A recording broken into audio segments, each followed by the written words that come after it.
అందరికీ నమస్కారం. ఈరోజు మన వీడియో తిథులు వాటి ఫలితాలు. వీడియోలోకి వెళ్ళే ముందు ఒక్క లైక్ చేసి జై శ్రీరామ్ అని కామెంట్ చేయండి. మీరిచ్చే చిన్న లైక్ నా ఛానల్ గ్రోత్కి ఎంతో సహాయపడుతుంది. ఇక తిథులు మొత్తం 16. నెల రోజుల్లో ఒక్కో తిథి 2 సార్లు వస్తుంది. పౌర్ణమి, అమావాస్య మాత్రమే ఒక్కసారి వస్తాయి. ఇలా పాడ్యమి నుంచి అమావాస్య వరకు మొత్తం 30 రోజులు కలిపితే ఓ తెలుగు నెల. ప్రతి నెల అమావాస్య తరువాత ప్రారంభమయ్యే పాడ్యమితో తెలుగు నెల మొదలైతే అక్కడి నుంచి 15 రోజులకు పౌర్ణమి వస్తుంది. పౌర్ణమి ముందున్న రోజులను శుక్లపక్షమని, అమావాస్య ముందున్న రోజులను కృష్ణపక్షం అని అంటారు. ఇక తిథులు వాటి ఫలితాల గురించి తెలుసుకుందాం. ముందుగా పాడ్యమి తిథి ఉదయం పనులకు మంచిది కాదు. తిథి అర్ధభాగం తరువాత మంచిది. ఇక విదియ తిథి, విదియ తిథిలో ఏ కార్యం తలపెట్టినా శుభకరము. ఇక తదియ తిథి అన్ని కార్యములకు విజయము, ఆనందము కలిగించును. ఇక చవితి మధ్యాహ్నం 1 గంట తరువాత మంచిది. పంచమి శుభమునకు చిహ్నము, లాభము సమకూరును. షష్ఠి రాత్రి సమయము మంచిది. సప్తమి అన్ని కార్యములకు మంచిది. అష్టమి మంచిది కాదు. నవమి మంచిది కాదు. దశమి అన్ని కార్యములకు విజయము.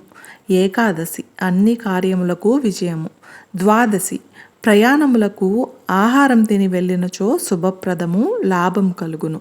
ఇక త్రయోదశి అన్ని కార్యములయందు విజయము కలుగును. చతుర్దశి మంచిది కాదు. పౌర్ణమి అన్ని కార్యాలకు విజయం చేకూరుతుంది.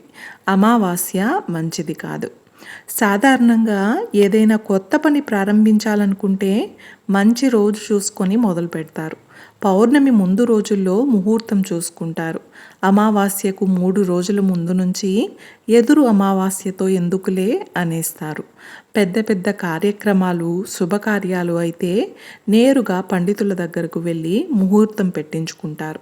కానీ చిన్న పనులకు, ప్రారంభోత్సవాలకు, ఉద్యోగం లేదా వ్యాపారం ప్రారంభించేటప్పుడు మంచి తిథి చూసుకొని పని మొదలు పెడతారు. కొన్నిసార్లు తిథి కన్నా తారాబలం చూస్తారు. మీ నక్షత్రం నుంచి ఆ రోజు ఉన్న నక్షత్రం వరకు కౌంట్ చేయాలి. సరి సంఖ్య వస్తే మంచిది, బేసి సంఖ్య వస్తే అడ్డంకి అని అర్థము. ఇప్పుడు తిథుల విభజన, వాటి ఫలితాల గురించి తెలుసుకుందాం. సూర్యచంద్రుల మధ్య దూరాన్ని తిథి అంటారు. చంద్రుడు సూర్యుని దాటి 12 డిగ్రీల కోణాన్ని నడిచినా అది ఒక తిథి అవుతుంది. దీనిని శుక్లపక్ష పాడ్యమి అంటారు. చంద్రుడు సూర్యుని దాటి 180 డిగ్రీలు నడిచిన దానిని శుక్లపక్ష పాడ్యమి నుండి పౌర్ణమి వరకు, చంద్రుడు సూర్యుని దాటి 180 డిగ్రీల వరకు ఉన్నంత కాలాన్ని శుక్లపక్షము అంటారు. చంద్రుడు సూర్యుని దాటి 180 నుండి 360 డిగ్రీల వరకు నడుచు కాలాన్ని కృష్ణపక్షము అంటారు. ఒక నెలలో శుక్లపక్షము, కృష్ణపక్షము అని 2 భాగాలుగా చేయబడింది. శుక్లపక్షంలో 15 తిథులు, కృష్ణపక్షంలో 15 తిథులు ఉంటాయి. శుక్లపక్షంలో 15వ తిథి పూర్ణిమ, కృష్ణపక్షంలో 15వ తిథి అమావాస్య. ఇందులో తిథులను ఈ విధంగా విభజించబడ్డాయి. నందతిథులు పాడ్యమి, షష్ఠి, ఏకాదశి తిథులను నందతిథులు అంటారు.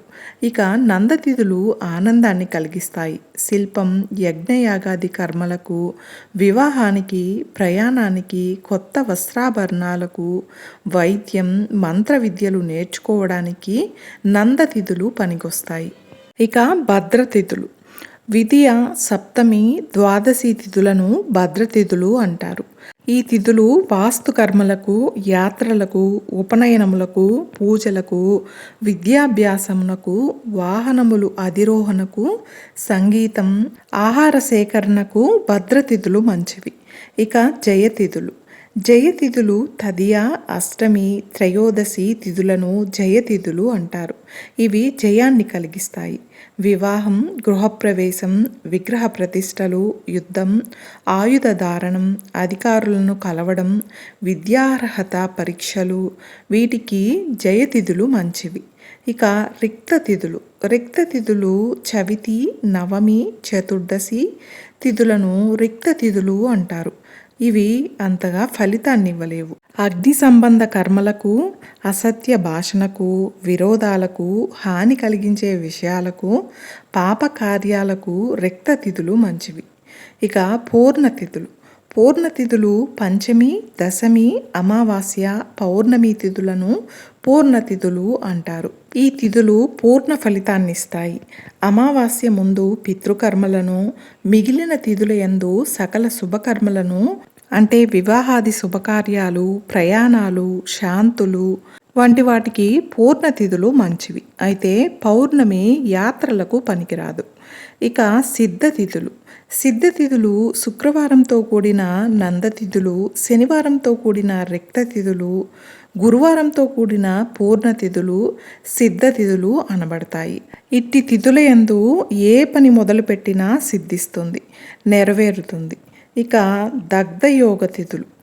ఆదివారం ద్వాదశి, సోమవారం ఏకాదశి, మంగళవారం పంచమి, బుధవారం తదియ, గురువారం అష్టమి, శనివారం నవమి వంటివి కలిసిన తిథులను దగ్ధయోగ తిథులు అంటారు. ఇవి ముఖ్యంగా వాస్తు కర్మల యందు నిషిద్ధము. కాలచక్రాన్ని బట్టి లెక్కగట్టే సాధనాలలో తిథులకు చాలా ప్రాధాన్యత ఉంటుంది. ఒక్కో తిథికి ఒక్కో దేవతను అధిపతిగా చెప్తారు. ఆయా తిథులలో వాటి అధిదేవతలను పూజించడం వల్ల సత్ఫలితాలు కలుగుతాయని చెప్తారు. అయితే తిథులకు ఉండే అధిదేవతలు ఎవరు, ఆయా తిథులను బట్టి ఫలితాలు ఏ విధంగా ఉంటాయి అనేది ఇప్పుడు తెలుసుకుందాం. పాడ్యమి తిథికి అగ్ని అధిదేవత. ఇక విధియ తిథికి అశ్విని దేవతలు అధిదేవతలు. ఈ తిథి యొక్క వ్రత ఫల విషయానికి వస్తే ఆరోగ్య వృద్ధి కలిగిస్తుంది.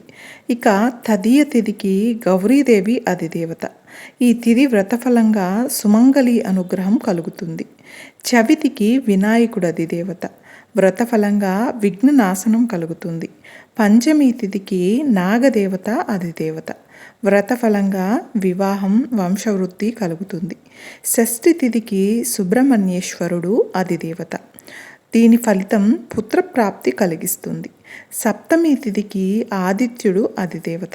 వ్రతఫలంగా ఆయురారోగ్య వృద్ధి కలుగుతుంది. అష్టమి తిథికి అష్టమాతృకలు అధిదేవతలు. దీని ఫలితంగా దుర్గతి నాశనం కలుగుతుంది.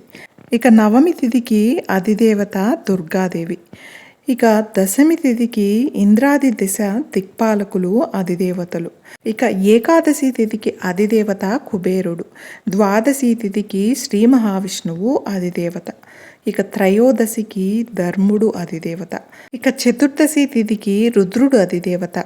పౌర్ణమి తిథికి చంద్రుడు అధిదేవత. అలాగే అమావాస్య తిథికి పితృదేవతలు అధిదేవతలు. చూసారు కదండి, ఈరోజు మనం తిథులు వాటి ఫలితాల గురించి తెలుసుకున్నాం కదా. ఈ వీడియో మీకు నచ్చినట్లయితే ఒక్క లైక్ చేసి నా ఛానల్ని సపోర్ట్ చేయండి. ఇంకా మరెన్నో ఇంట్రెస్టింగ్ వీడియోస్ కోసం నా ఛానల్ని సబ్స్క్రైబ్ చేయండి. Thanks for watching.